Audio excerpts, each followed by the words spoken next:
Et aujourd'hui, c'est encore plus important. Là où je suis en train, le moment où je suis en train de vous parler, bah, on est en 2025. Aujourd'hui, c'est encore plus important d'être antifragile. C'est fini le fait d'être résilient. Pourquoi? Parce que bah, du coup, le contexte business dans lequel on est en train d'évoluer, c'est un contexte volatile. Les marchés sont volatiles. Pourquoi? Parce que l'économie, elle est incertaine. Euh, le contexte politique aujourd'hui, bah, il est incertain aussi. Je défie quiconque qui serait en mesure de faire un plan stratégique, une vision, un CEO qui serait en mesure de faire une vision à 5 ans. Enfin, aujourd'hui, une vision à plus de un an n'existe pas. On n'est plus en mesure de dire le plan, à part peut-être pour certains groupes. J'ai vu par exemple passer un appel d'offres d'EDF, plan 2035.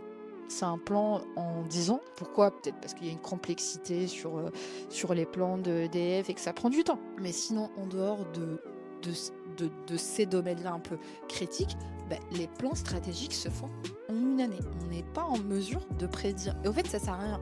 Pourquoi? Parce que si on prédit, enfin, si on fait un plan stratégique en 5 ans, il y aura tellement d'éléments qui ont changé. On l'a vu avec le Covid, on l'a vu avec la guerre en Ukraine, on l'a vu avec la crise des semi-composants.